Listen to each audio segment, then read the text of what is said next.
Howdy. I can't hear you. Oh, you're muted. That's why. Hi, Hello. what's up? Happy New Year. Happy New Year. How is everything? Everything's great. I like 2 minutes ago I just got pitched a subscription model to the Humane Society. I was like, "Can I just make a one-time donation?" And she was like, "No, you have to sign up for a subscription if you're going to donate." I'm like, "That's really dumb. You should probably change that." That's awesome. Wait, the Humane Society. For animals. I'm like, "Yeah, I love animals and Oh, like I'll support what you guys are doing." But she's like, "Yeah, it's $360 a year." I was like, It's like, can I just give you 20 bucks and like, why do we have to do this? Why does it make a whole production? I feel like they would probably make a lot more money if Yeah, they right? opened it up. Yeah, open the profit margin. Yeah, it's interesting. I don't know. I don't know. Happy New Year. How the hell are you? What's new in I'm your world? doing. Oh, I mean, I'm still unemployed. I honestly enjoy it. I don't actually want to work for anyone other than myself, but that's very like So I Gen Z of you. yeah, I know. 1995, I'm like right in between. Oh, you're not Uh, even Gen Z, technically, right? You're depends on, like the yeah, last year of millennial. pretty No. much. Yeah, no? Yeah. I don't know. I don't know it doesn't matter. It's all made up. Yeah, yeah. Yeah, it depends. Like, yeah, it depends. But but yeah, in the meantime I'm doing kung fu in El Paso, and that's been the most exciting thing so far. Um and yeah, dude, it's sunny out here. It's like January and it's really sunny. Yeah, we have pretty much the same weather. I mean, Oh, right. Phoenix is pretty much the same, I would assume, as El Paso. Yeah, Like, you're in Phoenix, right? yeah, Yeah, how is everything? it literally feels like summer already. But all good. Everything here is good. Um, just yeah, finding ways to carry on through life in the quickest and quietest ways. I just started getting into like mindful life. This, Sam Harris. No, but He's apparently he's pretty awesome so far. I respect the hell out of what he's doing, and I guess he's got a pretty big presence on online. Like, I don't know if it's business, mindfulness, all that kind of stuff. He's kind of like an alternative, maybe like Burning Man culture type guy. And he made this app called Waking Up. That's this. He describes it as his long form answer to the question of what would you tell your younger self. And I thought that was a beautiful way to deliver that message, but it's also just like teaching people how to be mindful and how to get some of their life back. And there's a bunch of like excerpts and little short form podcasts, such as from Alan Watts and some of these other thought leaders that philosophize on either as existential conversations and theories versus just very inner looking Buddhist principles. And there's the last thing I'll say before I finish my little rant here is there was this specific one specific message that really really resonated with me, and I haven't stopped thinking about it to where I almost want to get a tattoo that somehow represents this. But I so imagine if you were walking towards a cliff and there's no way that you can turn left or right. You have to just keep walking towards this cliff. There's no avoiding it. You don't get a parachute. You don't get to climb down. You're going to fall off the cliff. You can't avoid that. But if you knew that that was true, wouldn't you probably walk a little bit differently on the trail? Wouldn't you stop and smell the wildflowers? Wouldn't you maybe take an extra moment to appreciate the clouds? Wouldn't you probably talk to more people on the trail? Wouldn't you try to experience a little bit more and try to be a little bit more conscious on your walk? And as you might have imagined, this is a metaphor for life. and we're all walking on a trail straight towards a cliff. We have no idea when that cliff is going to come, but maybe consider us blindfolded on this walk, right? We don't know when we're going to step off, but you can't turn. You're gonna have to fall off. So that's kind of the essence of what this app has done. So I feel like my it's not even it's kind of coincided with the new year. It wasn't a New Year's resolution. It just so happened to be. But that's been a big thing on the mind, and I've so far been really enjoying it. So I definitely wanted to share that right off the bat because I know you definitely I think you're very like minded in a lot of these circles. So I wanted to share that. That's so funny you say that because, yeah, it's funny you say that. Sorry, I'll cut off the pauses. Um, yeah, I was on the bus and I had a very similar thought. Like, it's really funny you start off with that. Start off really strong. Um, yeah, so I was on the bus and I was thinking, how would I feel if I were gonna die and I like have to just get rid of Victoria, you know? Just get rid of the ego. The if I just saw the world like super, super far back. And I just said, would I be willing to say goodbye to her and transform into another life form? And it kind of felt like being there at your own death. Like, and I think, yeah, that's interesting. Oh, well, actually, that's so funny. Oh my gosh. Because we ended the last conversation with, I think we ended it with people's fear of death. Did we? Oh, we totally did. Wait, we Yeah. totally did. I totally forgot about that. And I think I even said like that I would start to think about that, and it was totally subconscious that I was thinking about that, or that at least the subconscious manifestation of this resonation. Is that a word? We'll go with that. I don't think I spent one time like journaling or thinking actively after we had that conversation. I think I got very carried away with other thoughts.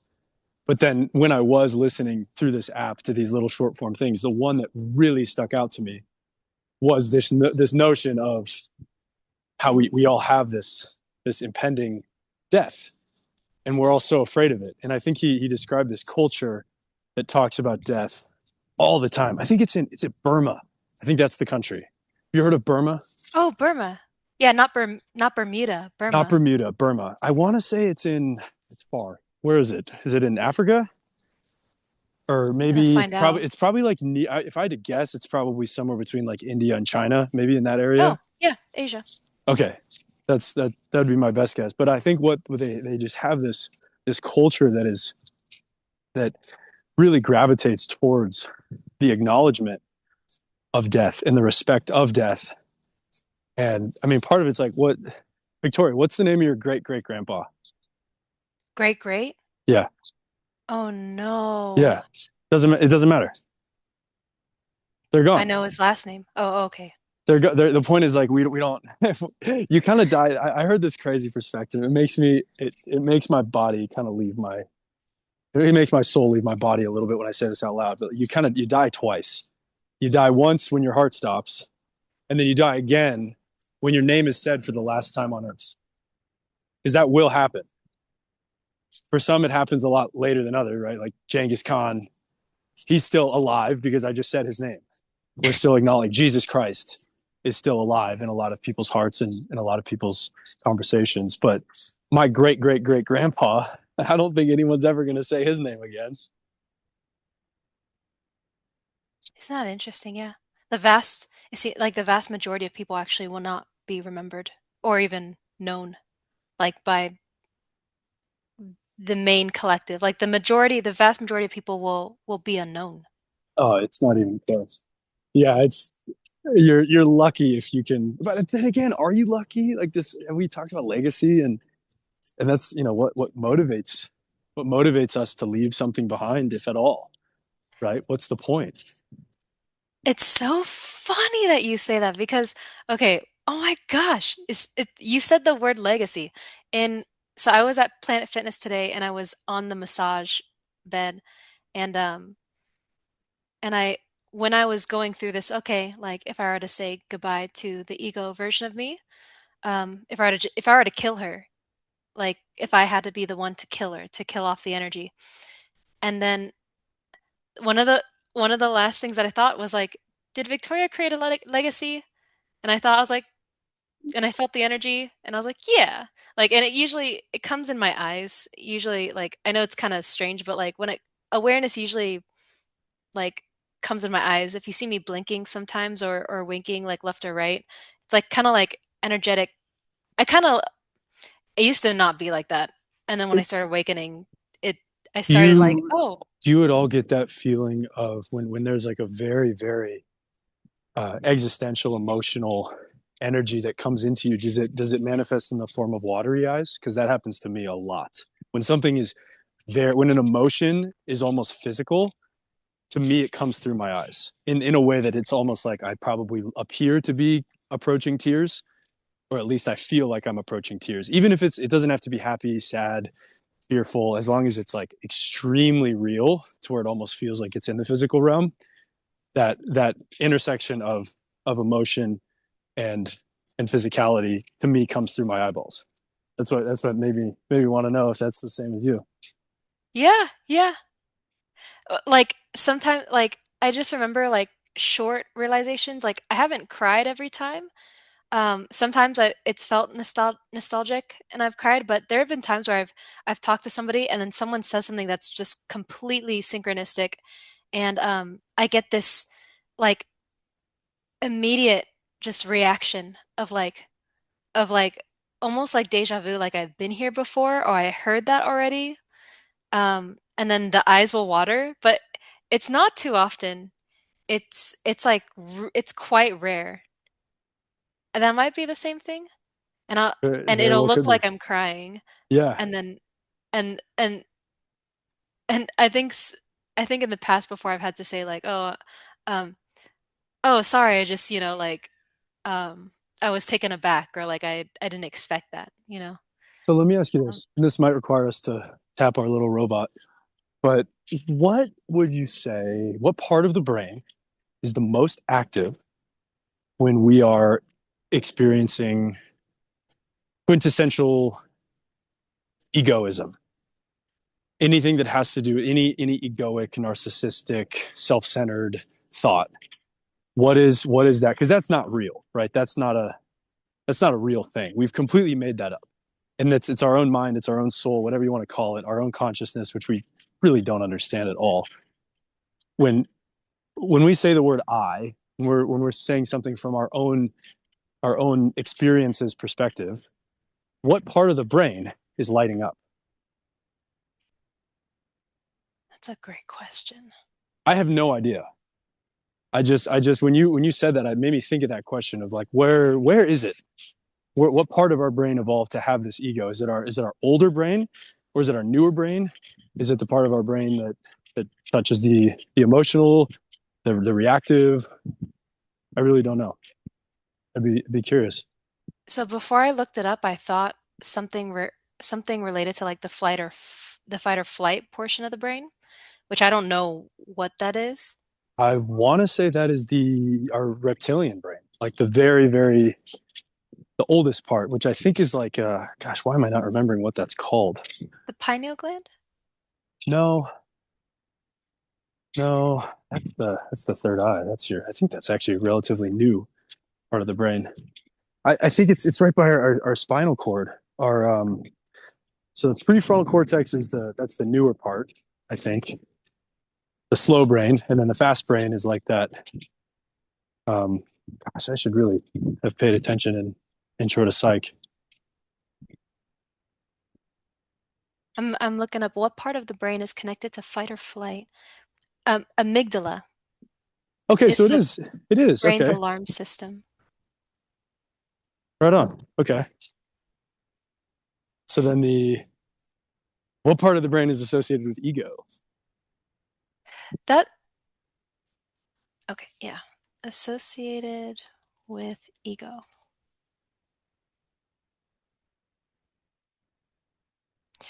It says primarily in the prefrontal cortex for self-awareness, planning, and identity, and the limbic system, especially the amygdala for emotions like fear, pride, and shame, with contributions to the from the default mode network DMN when thinking about self, and the insular cortex. So either prefrontal cortex for more of the, I think, logistical side, the amygdala for the emotional side, and then the default mode network Okay, so or then insular let's cortex. rather than us perseverating on the different actual pieces of the brain, why don't we try and figure out and get to the root of the question of why do humans want a legacy? Why do you want a legacy? And that's a loaded question, obviously. But the fact that you even asked yourself, did you leave a legacy, I think implies that to some degree you see value in leaving a legacy. So what is it about that is attractive to Victoria?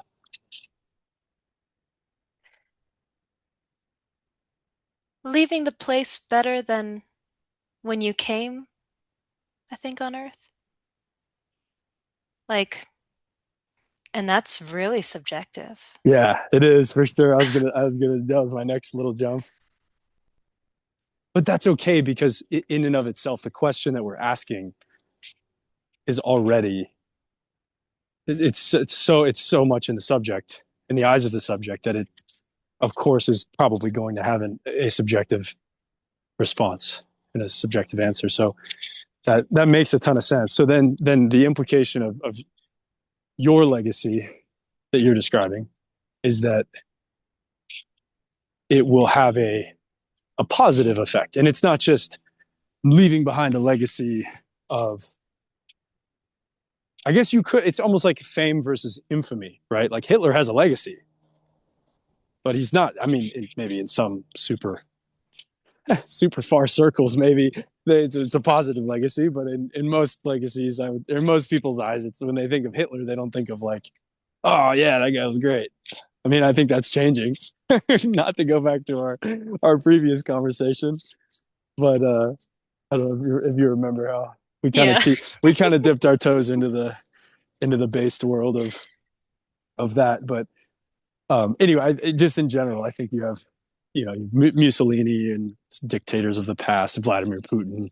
They will definitely leave behind what we would call a legacy, but it's almost like you have words for fame and infamy, but you don't have words for a legacy versus like what's the anti legacy, or what's the opposite of that? I think probably just being unknown, right? Oh, wait. Well, May I ask you? Oh, wait, sorry. What were you going to say before I ask you something? oh, just that I guess the opposite of fame isn't infamy. It's almost like it's a different twist. It's the sentiment. The opposite sentiment of fame is infamy. The opposite of fame is also, I would say, being completely unknown, right? So the opposite of a legacy would be you're left completely unknown. But what would be like a bad legacy? Because we all assume that the word legacy has a positive connotation. But if you were to say, did Hitler have a legacy? Of course, the answer is yes. But most people wouldn't attribute positive sentiment with the legacy that Hitler left. Am I making any sense? Yeah, it would probably be like kind of like when someone creates history and there's like an entire community of people who want to silence or like erase the person from history, so they murmur around like, "Oh, we cannot say their name," like Voldemort, and so that person like slowly Yeah. Do you the watch Rick and Morty? mystery. I mean, yeah, in the past, yeah. I don't The have TV, but the yeah. Omega device. It Oh, is what Rick I Prime forgot. used to kill Rick's wife in every conceivable reality in the universe and delete her from existence. Uh-huh. Yeah, I do. Okay, yeah. So it's that's the tool in which you could express and exercise the opposite of legacy would just be to completely suck that person out of existence of all past, present, and future. Chilling. Yeah, it's almost like things like that are happening nowadays. Ah, yes, cancellation culture. Yeah, yeah. Yeah. No, Oh, that's very true. What are you gonna ask? what would you, yeah, what would you ask yourself if you were kind of in charge of like seeing how you die or being the person who like cuts yourself off or like kind of like when I asked like, did I leave a legacy? Like what would you ask yourself? What would I ask? So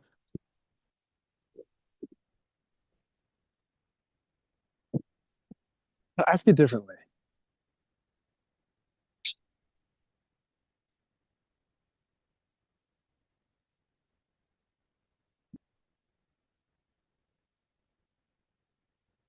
I guess how would you when would you feel at peace when you die?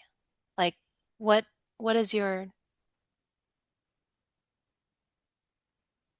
what is your condition? Your preferred condition? Yeah, without that's a great frame. I would say without going into the frankly irrelevant details of how I would pass on to the next iteration, I would say I would say probably having I'm picturing the scene in Interstellar. I assume you've seen that movie. Mhm. Have you? Yeah, yeah. Oh, okay, perfect. I was gonna say that's your homework, if not.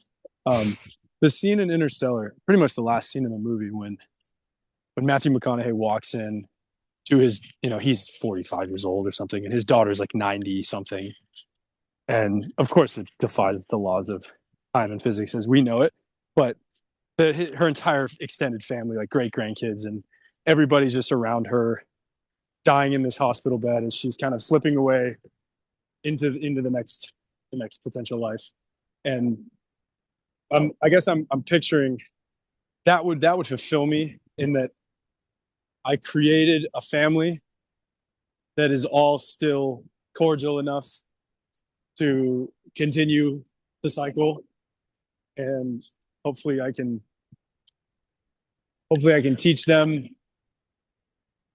how to be kind and respectful, how to enjoy their lives, and if I'm able to pass that on to them so that they can pass that on to their children, and on and on and on, I feel like that's enough for me. I feel like I don't need much more than that in terms of a legacy. I think that's I be do I want my name on a building? Like probably not. I don't, unless I built the building with my bare hands. Like I don't think so. But yeah, did I? Is that sufficient? Did I? Did I answer the question you were trying to ask? Oh man, I can't tell you if it's sufficient or not. Well, I guess sufficient is the wrong word. Did I answer the question that you were asking me? Yeah, Okay. that's your Okay. honest answer. There, Okay. there's no right or wrong. No, there's definitely no right or wrong answer, but whether, if you asked me that question and I said green, then you'd probably be like, well, I don't think you really answered the question. I just wanted to make sure I picked up what you put down. But 42. yes, 42. Hmm. But yeah, I still have, I've been toying a lot with with the idea of the the ego and where it came from. Like what was the first ego? It probably wasn't that first single celled organism. Did he have an ego? He, she, it. What was the pronouns of that guy? Um, probably it. The maybe the. It's called the. I don't know. I don't know the Probably answer to that. probably the moment someone first doubted their intuition, like when they thought, "Oh, why am I doing this? That's so genius. No, that Oh, is so, no, that is such a great way of looking at it. Wow. Yeah, I think you nailed it. I think as soon as there was a thought, it was almost a meta instinctual thought.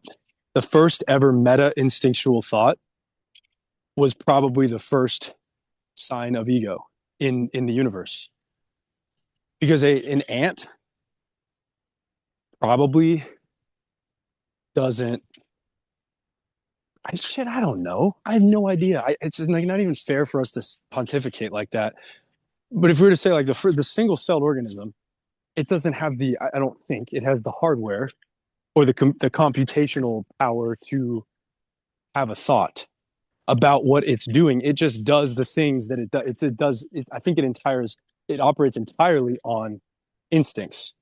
hmm And so, to your point, in the evolutionary timeline, the first ever time that an organism had a thought and an opinion and a judgment about its own behavior, I think that's the answer. I think you nailed it. That's fucking brilliant. thank you. Thank you. I can't wait to share that with more people. That's really cool. Seriously, that's such a cool reality. You know what's really interesting is like, yeah, animals are so connected to their instinct, intuition, and their emotions. Like, they don't even think about, oh, should I act upon this? Like, if they see another one of their kindred, like, elephants or cats in distress, they go over and they help. They don't even question it. So is that instincts? Maybe.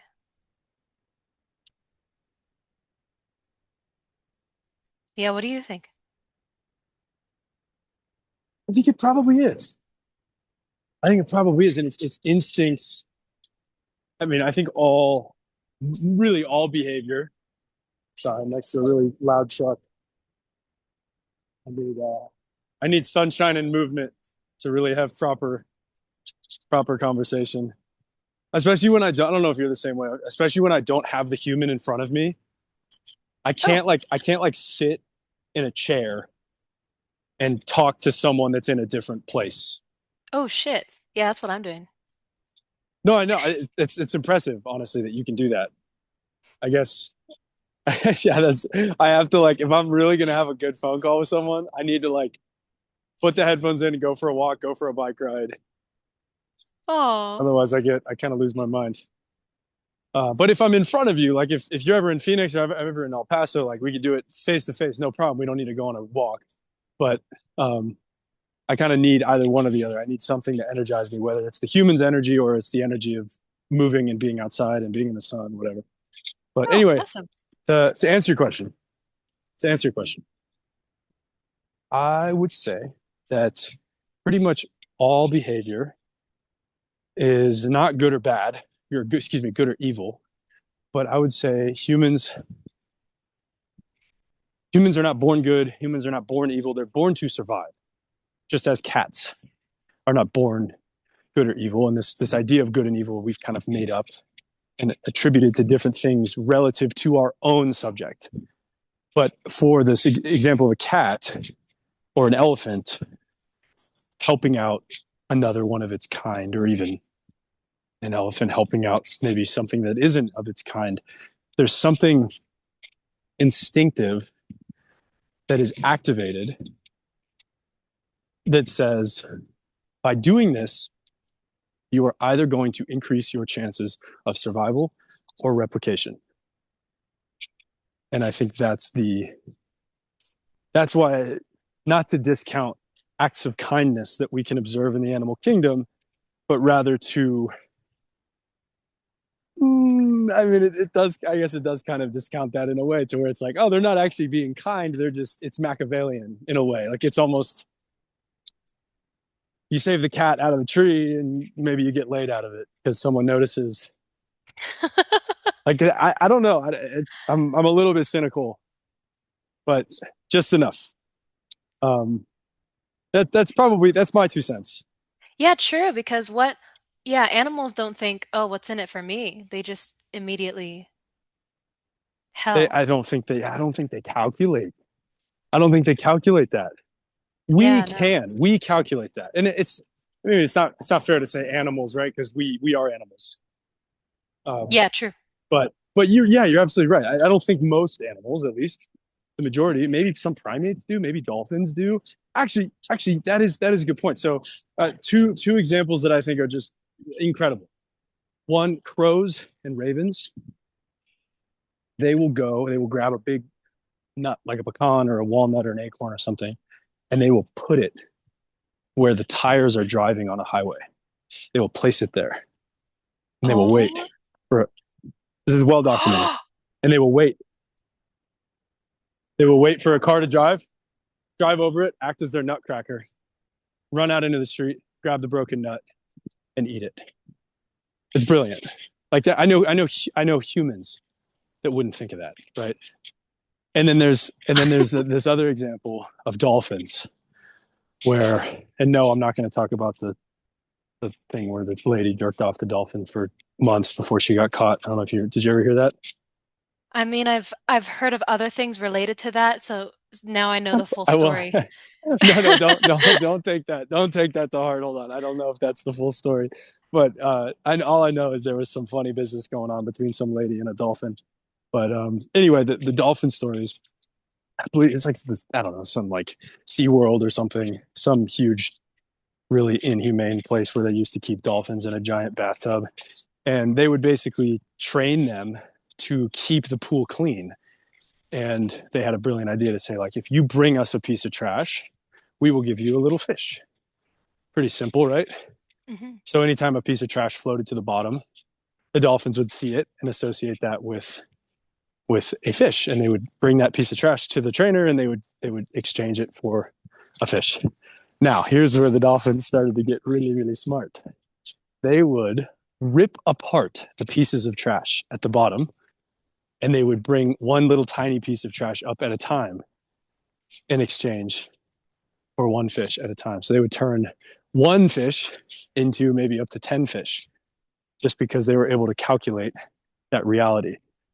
That is a type of intelligence that I don't think we respect enough when it comes to Hmm. things like dolphins. And then there's octopuses and, excuse me, octopi and all these things. I mean, it's really cool to think about some of these other animals. I don't think humans are the only ones that have an ego.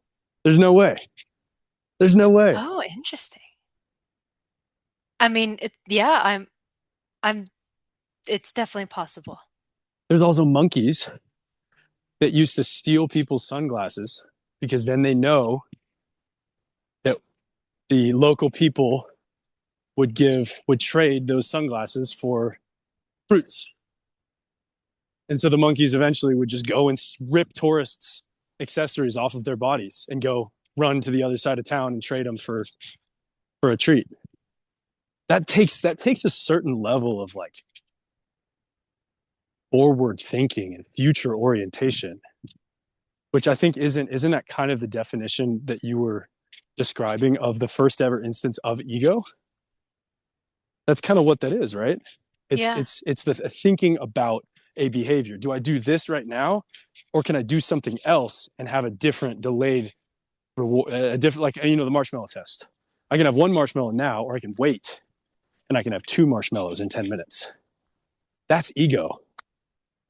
Or is that a byproduct of ego? Is that a symptom of having an ego? Is that you have the capacity to have that? What do you think?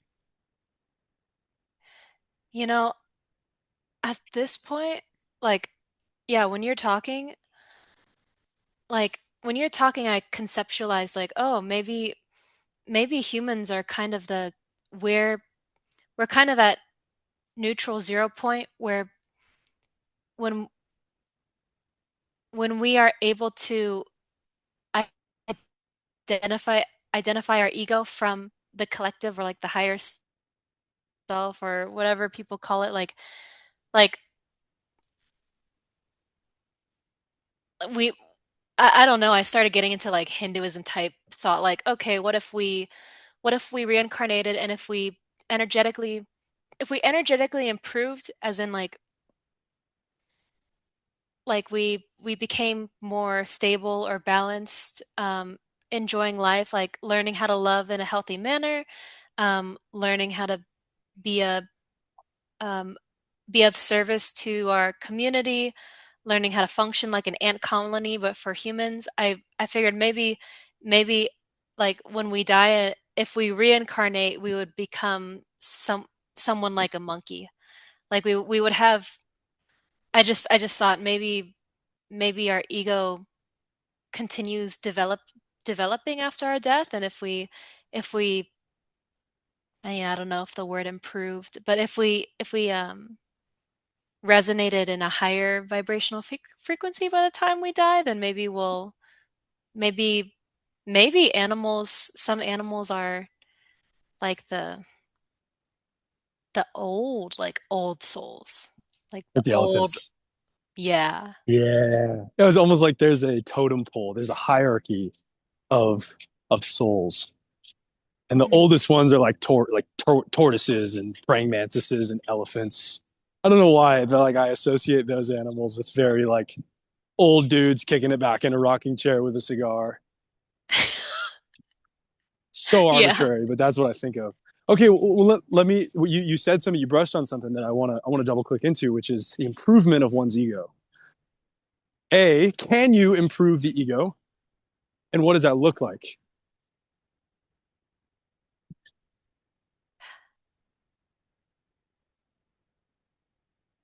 I feel like, okay, well, you know, we I don't know how this term would be in metaphysics, but you know, just relating to Christianity, it's kind of like we're pretty close to around the time in history of the fallen angels. Like we're kind of like the offspring of the fallen angels. Um, so we came from hell, quote unquote hell, where we are so identified with our ego that our pride is actually our pride is the reason why we contemplate and fear our own death, because yeah, the pride is directly related to the ego, like releasing pride. So David Hawkins, he wrote a book called Map of Consciousness, or he has the Map of Consciousness. I don't know if the book's called that, but he has a few books on frequencies and things like that. And the frequency of pride is a it might be like 40 or 60 or something like that. So I start to think numerically like, oh, okay, if we're here to improve our, quote unquote ego, because our soul and ego are, it's like the ego is the vessel or the carrier of our soul, and our soul is technically an energetic frequency. And so everyone, every living thing, every piece of matter resonates at some sort of frequency, um, which lasts forever, even if it dies and turns into something else. So I kind of figured, you know, we when I'm so sorry if I'm like, You know, um, I have too many questions. Keep going, but I definitely want to double click into the frequencies piece. But please keep ripping. yeah, if I feel like, so we talk about alchemy. A lot of us have been, you could say, traumatized, or like when we're born, we're put into a system, like we're put into a harsh reality here on Earth. Um, I think the vast majority of us, I don't, this kind of goes into whether or not babies are born with quote unquote sin or goodness. If they're naturally neutral or pure, um, naturally meant to love, or to hate. I feel like babies are naturally neutral and or pure. They they are born and they immediately need food, shelter, milk from their mom, family support. So and the alchemy is being able to, like, let's say a traumatic thing happens in our life, and when we go back to that emotion, like that might have shame, guilt, fear, hate, jealousy, pride, lust, we when we're able to feel that emotion to its entirety, to where we're not fearful of what we did in the past anymore, or we're not fearful of that traumatic event, we have to reach down into that frequency, which is a low frequency, and we have to feel it out. That's kind of this is just my personal opinion, but like a lot of the love light, peace, happiness people, the ones who only talk about light and positivity and good vibes only. It's like the only way we can actually alchemize super dark emotions so that we can balance ourselves, our own polarity, our own duality is by not being fearful of all of the emotions that we harbor. Kind of like allowing ourselves to feel the emotions and let it catch up with us in the present time. Because if we don't, then we're kind of like we're keeping the past with us in the present, and then that's when karmic or reoccurring patterns continue, and we meet different people but with the same frequency. And it looks flashy. It's like, oh, it's someone new, it's someone different. And then we realize like 6 months after a relationship, oh shit, I'm in like the same predicament as, past relationships. Yeah, I kind of got it. I wanna share a little anecdote on what that made me think of. And first, I would say, like, if imagine you have a knot in your back, and whatever caused it, it could be something metaphysical, could be some traumatic experience that was emotional, that was cognitive, or it could have been an actual issue. Maybe you pulled it while you were lifting something, or you fell and it caused it to, some dead blood to maybe build up, or cause some muscle to tear, whatever it was. Like, you have this thing in your back. One thing you can do is literally massage it. You can have someone else either, I don't know, perform Reiki on it, or literally just get in there and take you to acupuncture. There's a lot of physical things you can do to try and just break all that up and get it out. And I think the body, the soul, the spirit, however we want to rationalize it, has a lot of knots that are always just in there. And a lot of them, you don't even really realize that they're there. As easy as it is to know, like, shit, my back hurts. Like, I have this knot right behind my shoulder blade. Hey, girlfriend, hey, boyfriend, hey, friend, can you like try to get this out for me? Or you go to a professional. And a lot of people would be like, oh, yeah, therapy is pretty much that for the mind. And I'd say, like, yeah, maybe that could be that might be a good metaphor. But then I had like another even better metaphor the other day.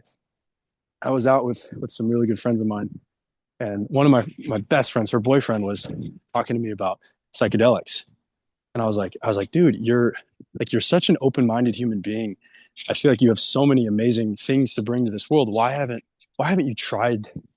Why haven't you opened this box? Why haven't you pulled this thread? Why haven't you ever tried psychedelics? And I'm not one to make people, I'm not trying to peer pressure anybody to do anything, but it was curious to me why, like, I just don't feel like I'm ready. I have too much that's like, I have,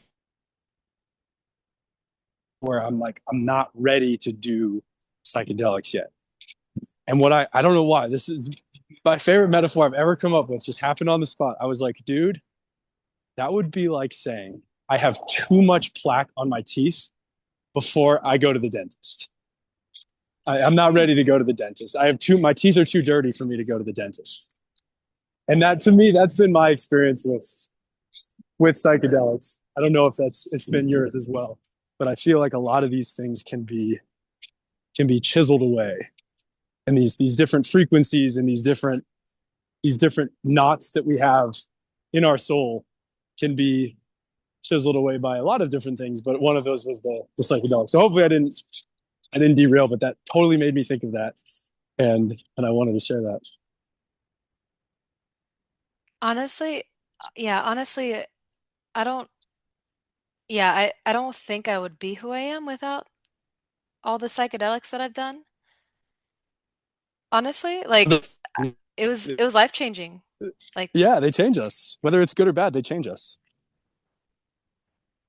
Yeah, and I don't think I would have ever been able to get to that state without it, honestly.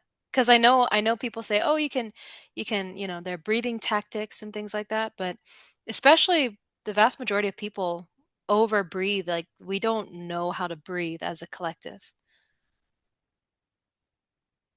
Say more. Oh, I mean, this is from the New York Times bestseller book, Breath by James Nestor. Um,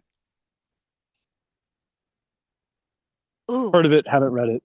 I've been prescribed it, still didn't read it. I know that I ought to at some point read that book. But oh yeah. what is the biggest takeaway? Or what are some of the biggest takeaways Oh from my that book? gosh. Oh my gosh. At least three different religions have this same breath, and they are in different times in history. Like different religions, Hinduism, Buddhism, oh, which is not really a religion, and Christianity, like they have the same breathing technique.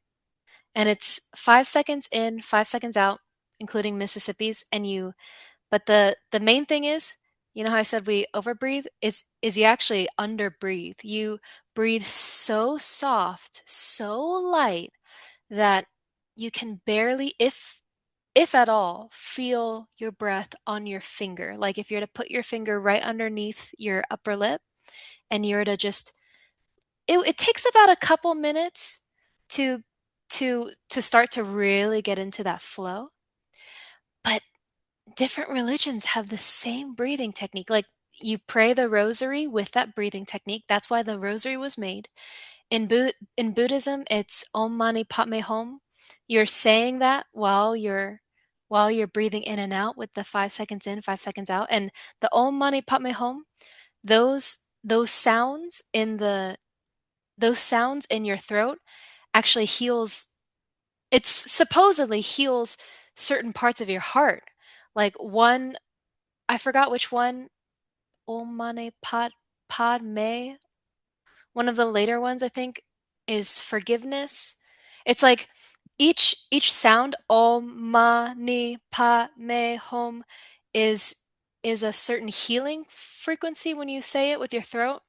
I don't know too much about it, but It's so intentional. yeah.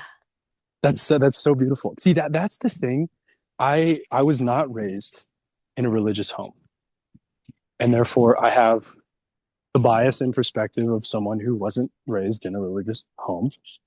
And I have experienced since all kinds of different religions on the inside, from the outside. And the one thing that I have in common with the ones and the practices that I respect around the world is intention. And when you just said that the rosary is supposed to be prayed with this breath, I was actually I've experienced in the past month two different rosaries with a friend of mine and her family, and they were rattling off the rosary with absolutely no intention, to where I almost didn't even know what they were saying. They were just trying to get through it. Mhm. And Yeah. I'm not trying to disparage. I'm not trying to belittle what they're doing and who they are. Love and respect those human beings very much. But the fact that, like, I feel like they lost the plot a little bit with these things. Like, how many people do you know that are practicing Christians or practicing Catholics or practice? I don't know. I don't really sit down a lot with with practicing Muslims. I haven't done that in I don't think maybe ever. That's not true. When I was in the Middle East for a little bit, I got to have some meals, but they don't like say a prayer before they eat like Christians in America, where they're like, "Dear Lord, thank you for this food. Blah blah blah blah. In Jesus' name, we pray, Amen." Like, there's no intention to that. You're just saying it because you're supposed to say it, and they're like, "Oh, I'm checking a box."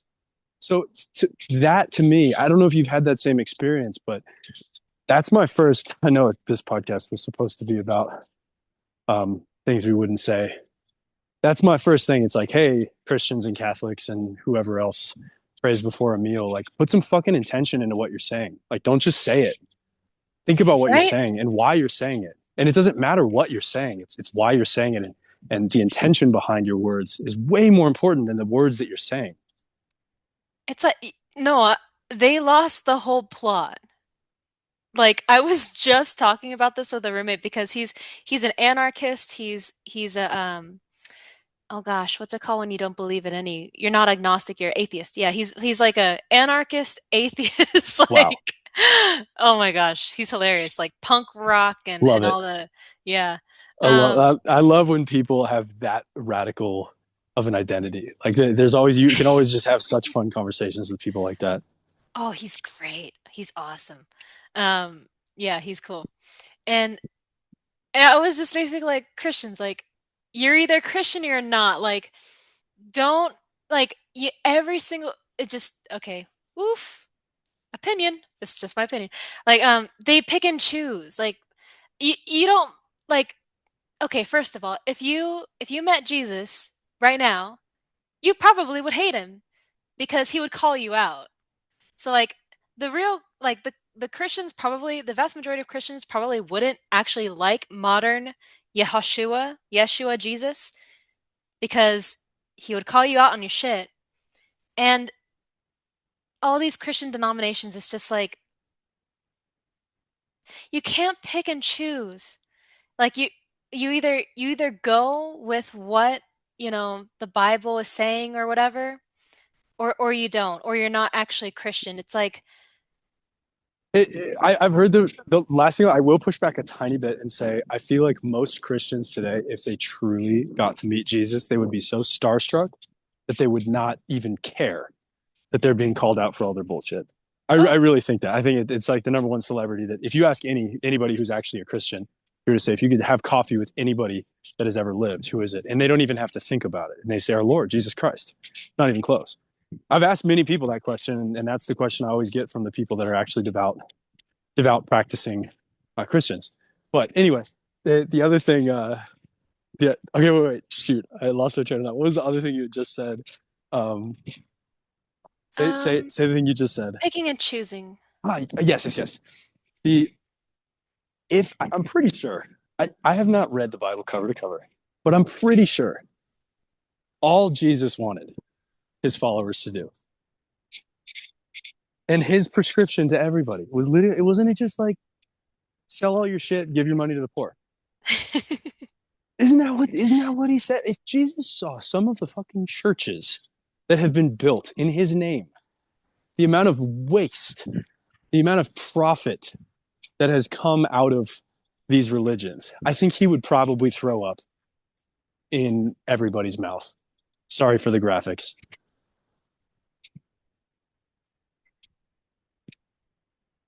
Yeah,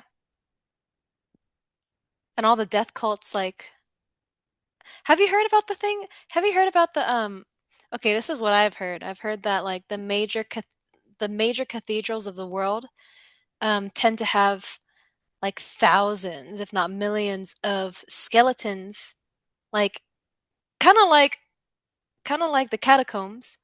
Like they're just like skeletons placed in a very death cult ritualistic like order. And it yeah. And I'm just like, oh, interesting. So basically, the Roman Empire is the modern day Catholic Church, and in order to harvest people's energy, they harvest it off of death, um, the common people's death. They're doing the exact opposite. Like, and that's why they're connected to Saturn. This whole Saturn death cult stuff is because Saturn is finite, it's temporary, it's the material matter, it's the devil. It's like it's like it's all backwards, and I guess it's intentional because it is the Roman Empire. So if it is the Roman Empire, then it makes sense, and they're doing it exactly as they should be doing it to as for equal, I guess.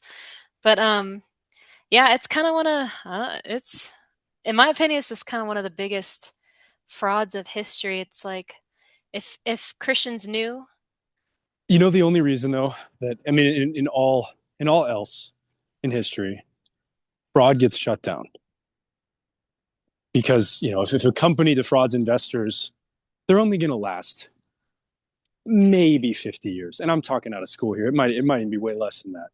But if there is a consistent, if there is a consistent and predictable practice of fraud in general, whether it's a person doing, somebody in a relationship or in business or an institution or a government, it is unsustainable.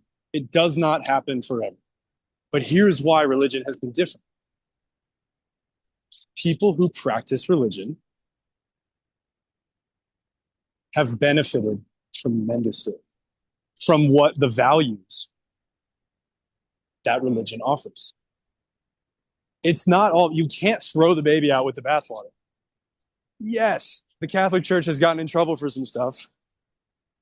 Yes, the Catholic Church is the largest owner of real estate on planet Earth. Yes, some of these mega churches are probably embezzling money. Yes, people have probably been taken advantage of in different church institutions. But think about how much, at least perceived good, has come out of organized religion.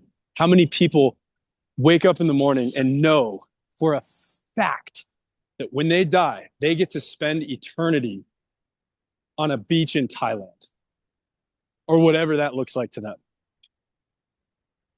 That's the reason why the fraud can continue, because there's so much benefit into the hearts of these people. And that's why it's like, Oh, I wow. don't hate it. I don't like, I look at it, it's like, it's funny from the outside. It's like, it's comical to me. That's a beautiful take. Yeah, thank you. Of course. Yeah. No. And I mean, when I say comical, I don't mean to, again, I'm not trying to like slam anything, but like, imagine if Jesus died in an electric chair. Would everybody, every third person in America be wearing an electric chair around their neck? Hmm. It's just, it's funny to me. The whole thing is just like, it's smile worthy, all of it. And I have a unique perspective because I wasn't indoctrinated. And of course, people that were indoctrinated hate being called indoctrinated, even though, I mean, you gotta, come on. It's like, we grew up in Santa Claus. No one ever told us that Santa Claus wasn't real. I mean, how old would we be before we realized ourselves? Oof. Maybe I never. was I was a little bit older than I should have been. Hey, no shame, no shame. Santa's a beautiful concept. I Think about how much joy Santa Claus brings to the world. It's the same. Like, I'm sorry that I'm not sorry, but like, yes, I'm using Santa as an analog for religion and how the benefits of religion are manifested in today's society. Like, think about how much freaking joy Santa Claus brings to the modern, the modern Western world. yeah. He's not real.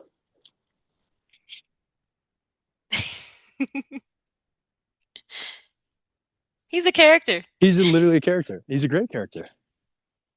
He's a big tubby guy with a big white beard and kind of pedophilic, and he breaks into your house and eats your cookies and he drinks your milk and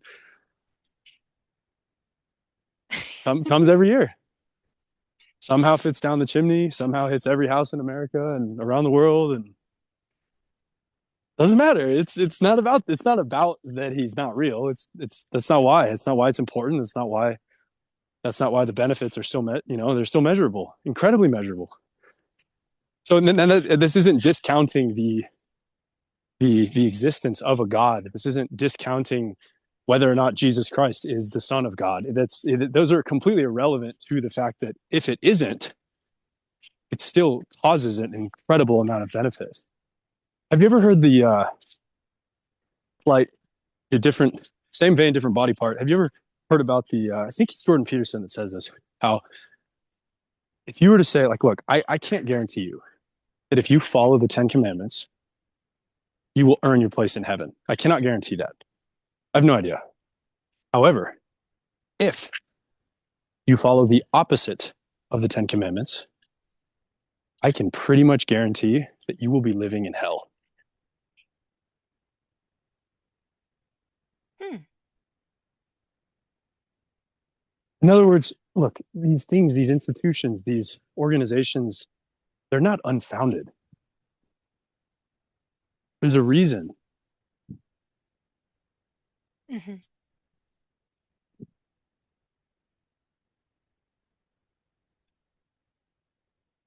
All right, Yeah. I'll step off the soapbox. But Oh no, you that's how I think about it. like during a time when it seemed like a community of people needed some sort of order. It's like when there's chaos, people Wait, create. Victoria, give me 1 second. Hate Oh yeah. Eaton? Hold on. Vic, I'm Video of you. I saw your hair and I was like, that's like hi. So nice to see you. how are you? Good. You live around I'm yeah, I just got a little casita right on 33rd. What about you? here? Yeah, Are my you you're family's married, right right? there. Yeah. Oh my God. Why are Yeah. we so old? And now Sarah? No, not Sarah, Molly. We knew it's to Jack, right? Your video was so I'm glad that's the first thing I was like, I don't even have to think about it. cool. Just literally in this right here behind this palm tree. Yeah. I kind of live in two places. I've got like I live with some buddies and then I have a place down here because I need my space. Yeah. Well then I'll see you again. Who's this? Captain. Hi, Captain. Captain. All right. Well, good to see you. Nice to see you, Kate. Cheers. Happy New Year. All right. Well, that is one of the unfortunate parts about having a podcast when you're on a walk is that you might have to cut that out. Oh, oh, good. That is a high school friend I haven't seen in a Oh, wow. decade. Oh, yeah. Do you run into a lot of people? Yeah, you live in the same area, huh? I do and I don't run into a lot of people. I feel like um I feel like I don't run into as many people as I should, but I also don't really like I don't go out to bars and stuff. If I went out to the bars that people go to, then I would definitely see a lot of people. But just like walking around neighborhoods is kind of fun, you It's know, so because beautiful over there. yeah, oh, I love it. I love it. And I'm kind of now like where I'm walking around is really, really close to where I grew up, where my parents live. So it's I will of course see some people every once in a while. It's kind of nice. But anyway, where were we? We were we were slamming religion. Uh, but yeah, what are you thinking? Where should we take this? Oof. Hmm. I don't remember what we were talking about, actually. Totally lost it. That's okay. That's okay. No, you're on like a good point too. You're like, I feel like you're getting somewhere. Well, just I guess like my whole thing, Victoria, do you subscribe to absolute truths? I would love to have absolute truths. I But would do love you? to. Um, I'm exactly in your boat. I would love that too. But do you? because everything is a possibility, I would say there's a possibility that there are no absolute truths.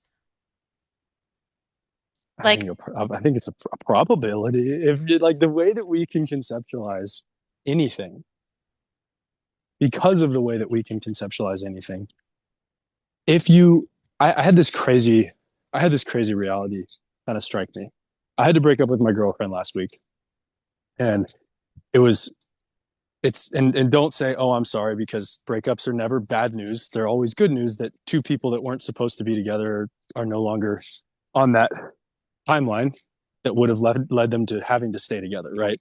Divorce is never good. It's never bad news. It's always good news because no divorce has ever ended, or no happy marriage, no happy relationship has ever ended in divorce, unless someone dies, of course.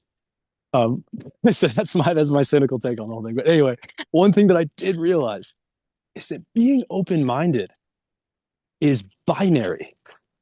It's not a spectrum. You are either open minded or you're not. You can't be selective. It's like being a practicing Jew.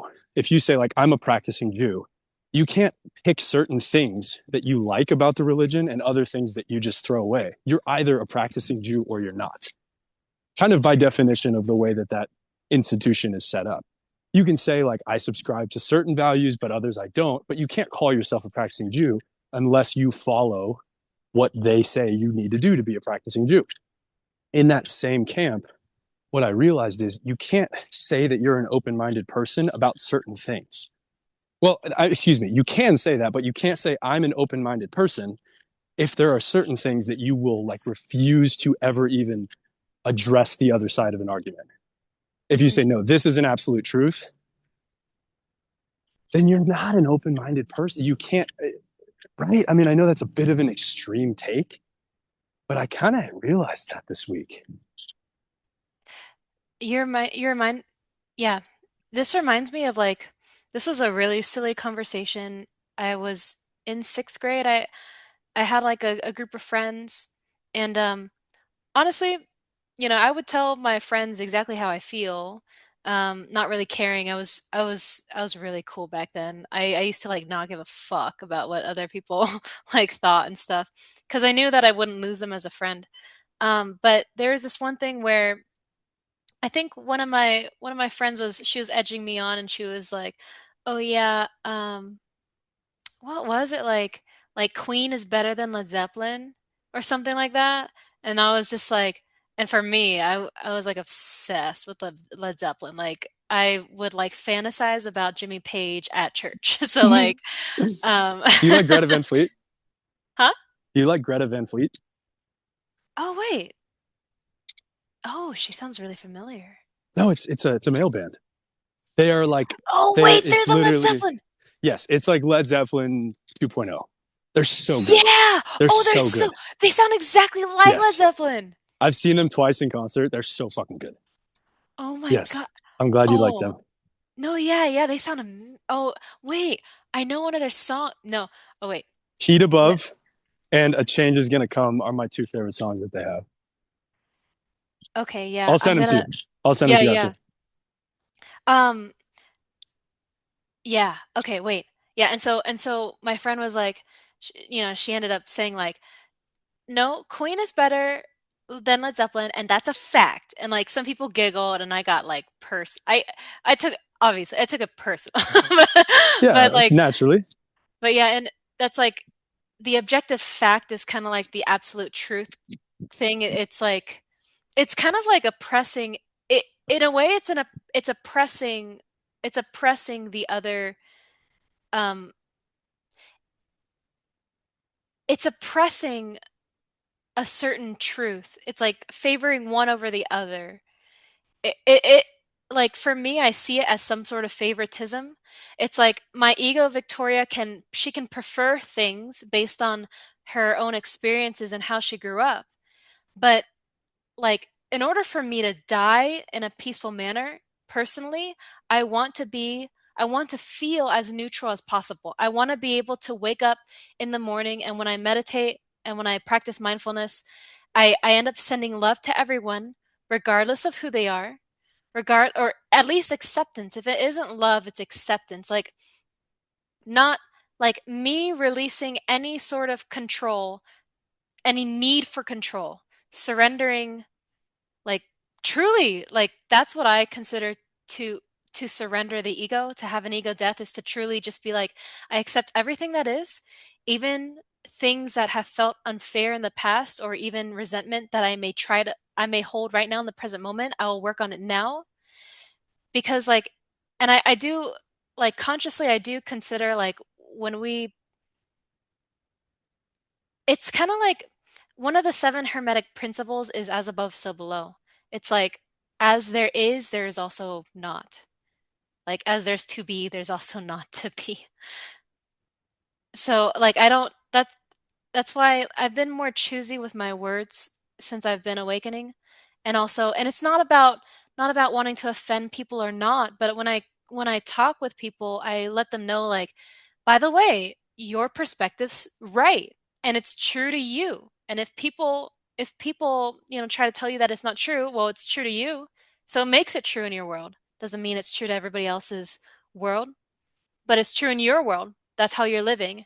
And the way that you're living, your mindset quite literally materializes, because thoughts actually scientifically create matter.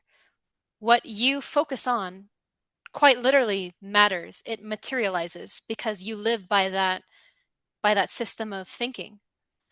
And so like And you know what's crazy is like some people actually have gotten upset or like have had their own opinions with me saying something like that, trying to be as, and maybe this is me trying to be as inclusive to all truths as possible.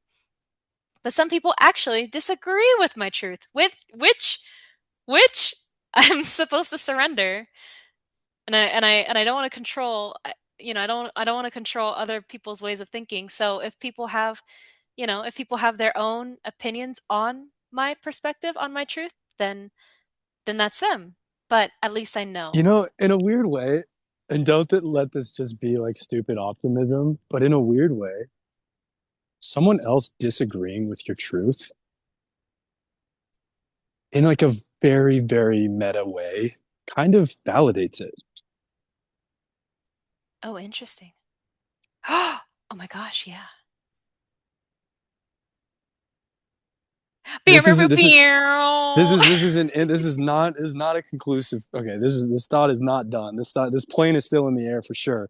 But I want this to be true. I don't know if it's just poetic or not, or if there is actually any sort of like logical truth to this. But if somebody disagrees with your truth, therefore it's like, okay, you've almost set the line where it's like, oh, who's going to win the game? The Packers or the Eagles? Okay, well, the Eagles are going to win by 7. That's what Vegas says. So there's like a line. Okay, it's either the Packers or the Eagles. Versus if someone else says like, no, I think the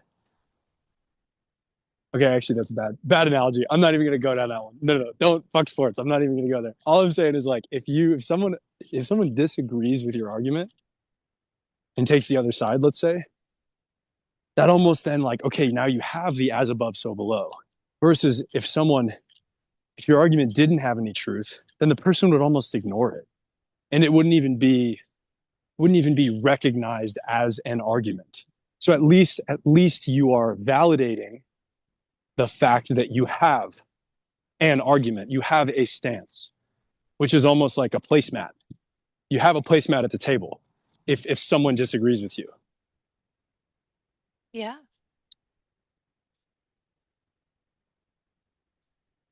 Yeah, that's cool. Well, thank you. Thank you for validating my personal opinion. Yeah, it's like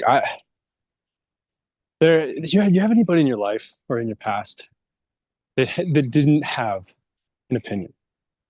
Like I mean, so sycophantic, so people pleasing that they almost refused. They all but refused to give their take. You're reminding me of some people. I can't think of their names at the moment, but there have been some people, they've literally like it's kind of like the military. They quite literally whatever you like. Or Coming to America is like there's like a servant, she's like whatever you like. Whatever you like. I've met some people like that, but it's more to like please me. Yes, exactly. That's where that people pleasing and whether it's, I mean, of course, we could reverse engineer that trait and probably figure out that it has to do with their parents treating them in a certain way, or an early mentor, an early teacher, or some early influence that made them that way for whatever reason. But there's a guy in college that I hope this is as funny to someone who doesn't know this person as it is to me who does know this person. But there's a guy in college you're friends with who, I mean, he did not have a single opinion. There's no matter what you said, he would just laugh and agree with you about everything. To where it's like if you're just one on one with him, it was like pulling teeth out of your own head. It was especially for someone like me, who is an ENTP personality type who just loves to converse and debate and get to the bottom of things and think out loud and run through thought experiments with people. Like it's not fun to just be talking to someone that just shakes their head at you and just yes man, yes and whatever. So this guy I remember, and it kind of became a meme in our group of friends. It was like, this person, I bet you we could get him to agree to something that we all totally disagreed on just for the bit. So we're like, here's what we're gonna do. So we went to this movie one night, and And this was kind of insidious. I'm not gonna lie, kind of insidious. But we were at this movie, and I'm pretty sure we were all just baked out of our minds, probably like ate edibles or something, and we're just this movie, but whatever it was. Even in our state of mind, the movie sucked. It was so bad, and everybody kind of like looked at each other at the end of the movie, and we were like dead silent. But I kind of started like I was like nodding at some people, and I was like, "Hey, I have an idea." Like when we walk out of the movie theater, everybody just say like that was the best movie you've ever seen, and be like really animated about it. And everyone was on the same page. Of course, we didn't tell this one other guy who's this total people pleaser type of guy. Like, let's see if we can get him to like outspokenly say that. And then of course we're walking out of the theater, and I'm like, dude, I have not seen a movie that good in a decade. That was the best. That was the best film I've ever seen. And then everyone else was like, yeah, that was crazy. And then and this guy also, of course, was just like, yeah, that was seriously like some incredible work. I've not. I don't think I've ever seen a movie that good in my life. And we all just start cracking up, and then we kind of called him out on it. And of course, he got really uncomfortable because, but that was like our way of telling him, dude, have some freaking opinions, man. Like, stop being a crowd think. You're the epitome of 1984. Anyway, I don't even know why I shared that, but that's I I guess mean, it kind of all goes back to the whole right versus wrong, realities, values, truths. It's like I mean, hold strong opinions loosely. you care. You want him to. It's like saying that like an individual doesn't have a preference for things, and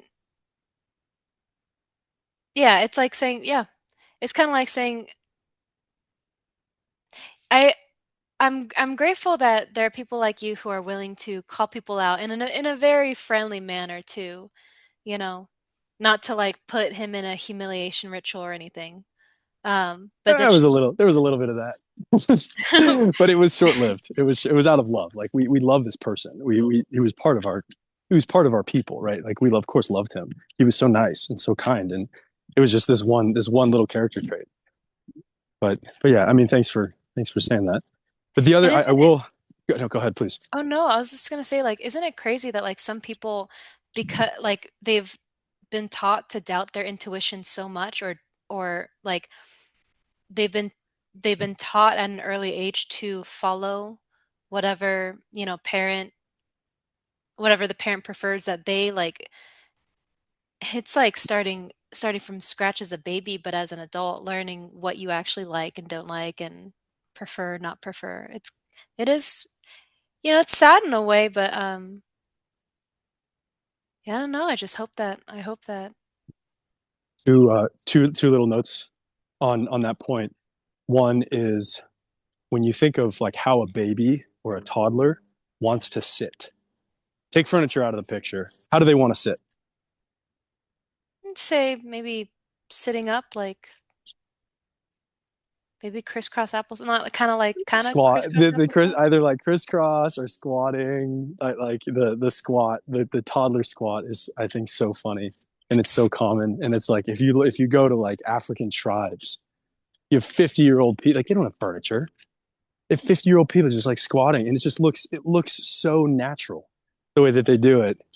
And we put these kids up at a dining room table, we get them off the floor, and we shove them in this little capsule that keeps them there. So that's one example of how we immediately just like rip apart their instincts and say, no, like, this isn't how you sit. This is how you sit. Like upright on a chair with your legs dangling. What? That's Hmm. not natural. That's not your back doesn't like that. And then the other one is what foods? Name like two or three foods that the average, the quintessential like American toddler disgusts. Oh, that does not like. Yes, does not like. Oh my gosh. Mustard. What? What are you talking Oh. about? Mustard? No, that's an absolute truth of mine. Mustard is the best condiment. Get I'm out not of saying here. it's bad. I no, I just I've babies. never heard of that before. I've never heard of a. First of all, why are you giving mustard to a baby? You're talking about mustard. That is the last thing I would have said. That is so funny. You go to Costco, get your kid a Costco hot dog and load it up with all the fixings, and they're like, no, no mustard. No, no, no. Okay, okay. Let's try this again. Not like I'm talking like some of the first foods you ever give to a Oh, child. mashed potatoes. You don't think they like mashed potatoes? Oh no, they probably do. I'm just trying to think of. Oh no, they probably don't like, spinach, broccoli, or. Bam. Okay, okay. Those are two perfect examples. Okay, great. And those are two perfect examples. Yes, 100%. Thank you. That's where I was going. Mustard. Oh my God, Victoria. I'm dead. No, no, no. Okay. Spinach, broccoli. Let's just use those two because those are perfect. Those are exactly what I was looking for. Okay.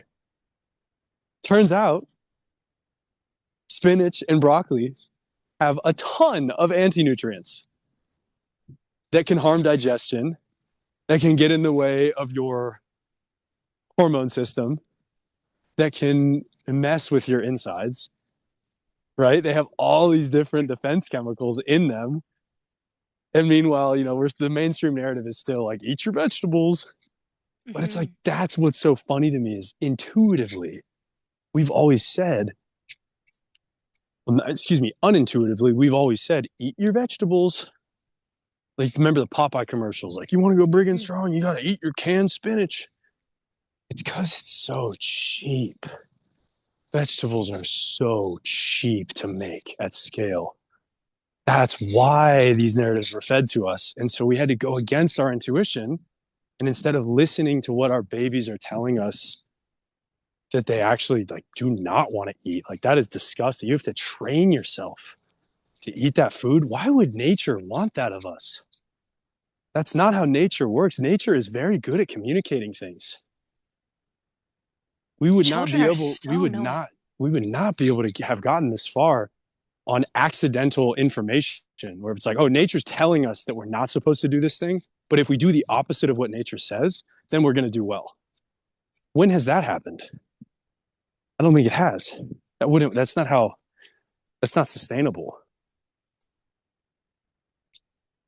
Mustard. Oh my God. Can't get over that. Anyway, you nailed it. You redeemed yourself with the broccoli and spinach. No, that's really interesting. I didn't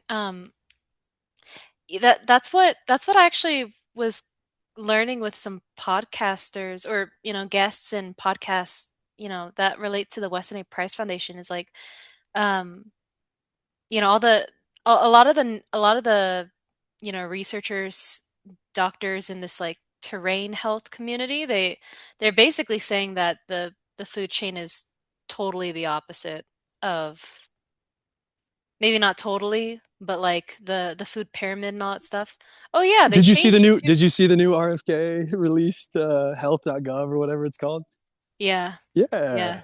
Yeah. I mean, there's still it's not perfect. I don't think it's ever going to be perfect, right? There's no absolute truth as to what we should eat. Everybody's different. Everybody Yeah. evolved differently, right? We all have very different genetic backgrounds of what we are predisposed to crave, what we are good at digesting, what we are bad at digesting. I mean, the same reason why some people have blue eyes and some people have brown eyes. There's a reason for that. There's a reason why blue eyes was not, it was an accident that ended up helping a lot. And then it stuck around because it helped people survive in really cloudy, rainy environments. If you accidentally had blue eyes, you were way better at seeing. You could see in Oh darkness a wow. lot better. That's it.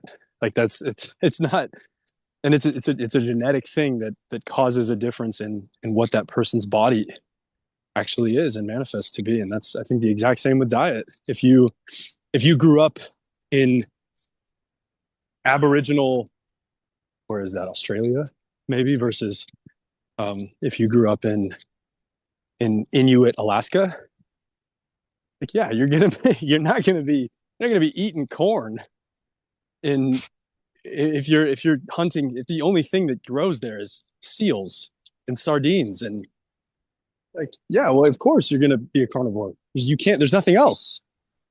So your body's gonna, your stomach's gonna be more acidic, and you're gonna have, you're gonna be a lot. Your stomach bile is gonna be, your gallbladder is gonna be way better, and your liver is gonna be way better at processing protein than someone who grew up in southern China who maybe a poor person who grew up in southern China who literally just eats rice and fermented cabbage.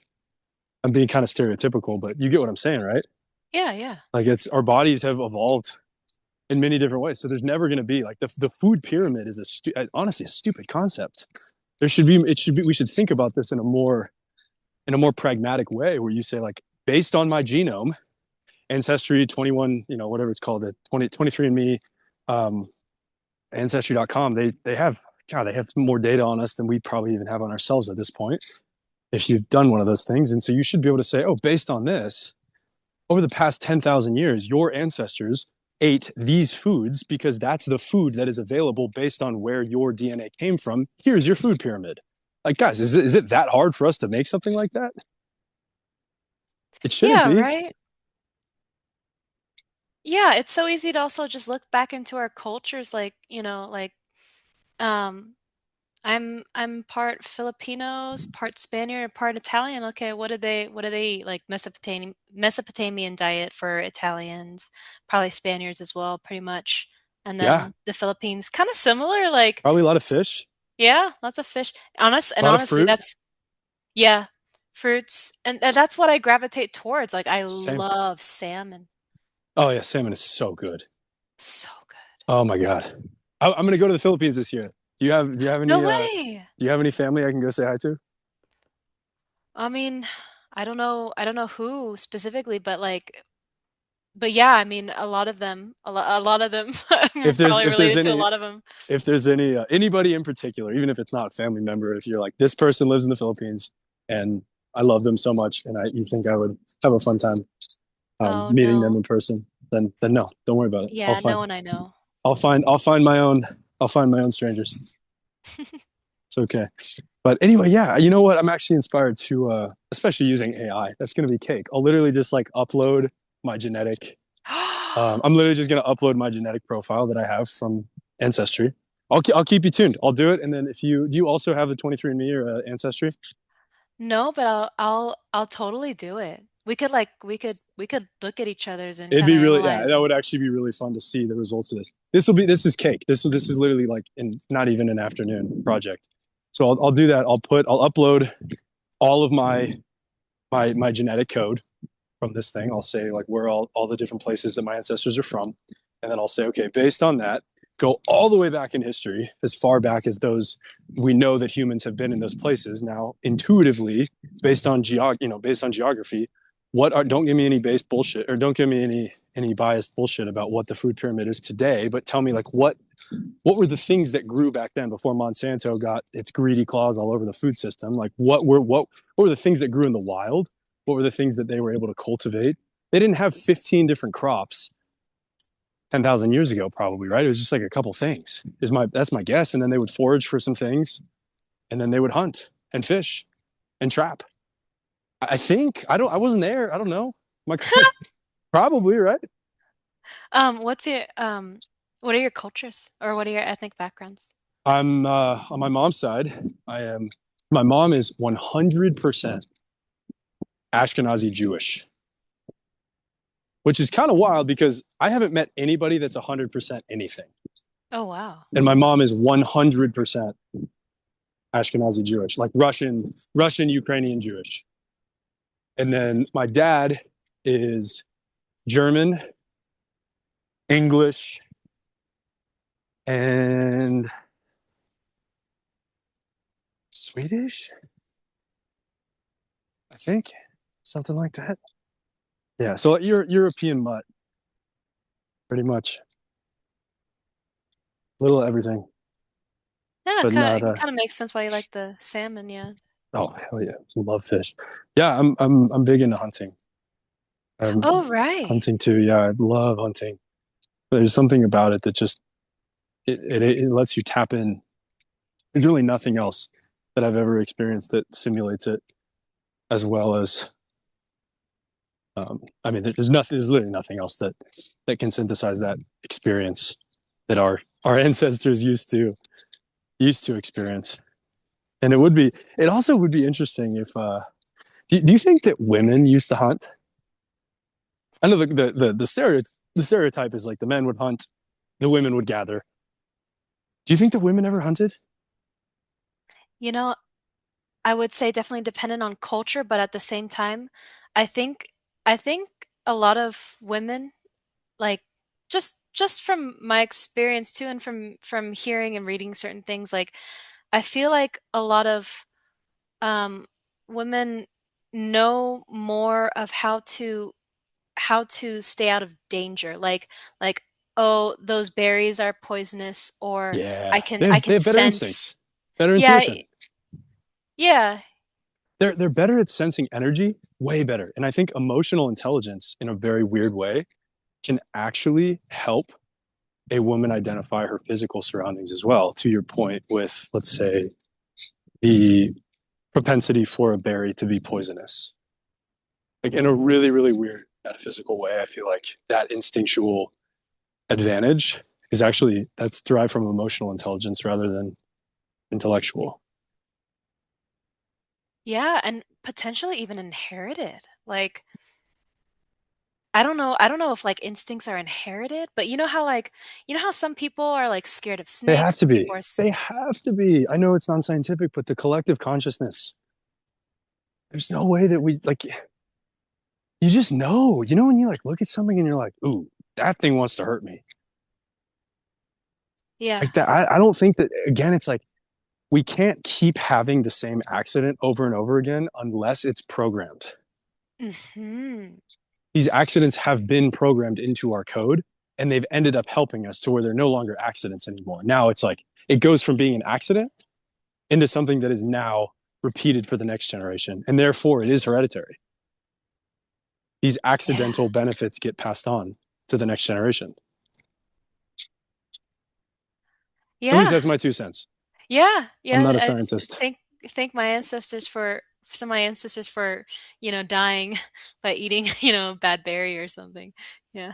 Well, oh man, I mean that's a whole nother. That's an interesting point. That wasn't even necessarily where I was going with that, but you do bring up a really interesting point, which is if you if you have okay, here's an example.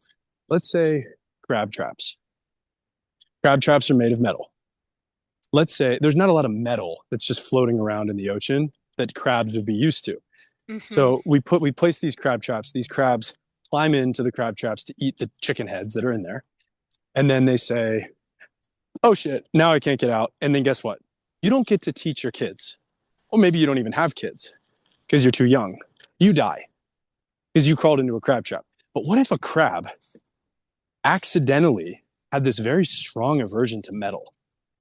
It had some like magnet baked into its amygdala. I don't even know if crabs have amygdalas. Let's say next to the crab's fear response, there's a tiny little magnet or a receptor of a magnet.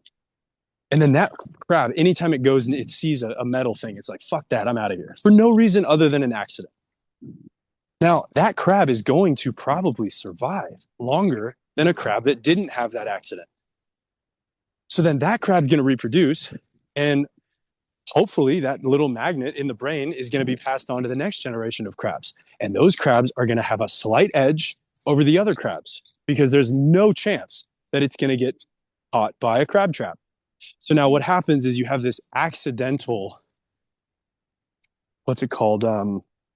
Uh, Propagation of a certain genetic mutation of crab that will actually win out over crabs that don't have that mutation. So all that to say, your point about like, oh, my ancestors that died by eating a berry. Well, that actually, I don't know if that's true because your ancestors didn't die before they replicated, right? Otherwise, you Yeah, wouldn't be true. here.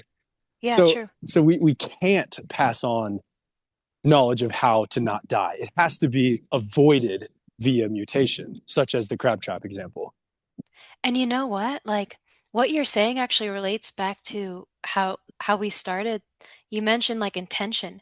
It makes me wonder if like crabs are that intuitive or that instinctual where they can actually sense potentially an energetic like resonating frequency that's around that metal, like, and they can maybe sense like a foreign intention that doesn't it just that. Doesn't mesh with nature very well. Mhm. Or it's too orderly. For instance, a crab trap. if you were to look at it with like a pair of animalistic eyes, it's probably like this thing is too the EMF spectrum that this thing is releasing, the EMF, the frequency that this thing is releasing is probably just like a little too perfect. And that's what nature is not perfect at all. And I feel like that's what, camouflage, the reason that there is camouflage, it's not a solid color, it's not a solid pattern, it's camouflage, it's chaos. It's a bunch of different random colors in a chaotic pattern that matches the chaotic beauty and essence of nature. So to your point exactly, I bet you there are plenty of animals that have those instincts that can avoid human things and things like crab traps. I bet you're probably onto something. You know what? Oh my gosh. Wait, I'm gonna build off of what you're saying too. Like, um, yeah, because so sacred geometry, you know how like Oh Fibonacci yes. sequence. Oh yeah, yeah, you're totally into yeah. Um, you know, metal like cage and stuff like they're shaped as squares and rectangles and squares. Square actually Saturn represents the planet of the square in regards to sacred geometry. The square is known to be the box, the finite, the and is represented with as the devil, as like so it's kind of interesting. It's interesting, Six. like, Six sided. A cube is six sided. oh There's right. that number six, Oh right, the right. devil's number. Yeah, I forgot about that. Yeah, and so maybe when an animal like comes across like a square box, maybe they feel that frequency, that the cube carries or something like that. There's probably something to that. Yeah. Like, oh, this came from humankind. It's shaped as Pretty a box. pretty much everything. This could be total bullshit, but I'm just thinking out loud here. If you have like a glass cube and you shine a light through it, it does not refract.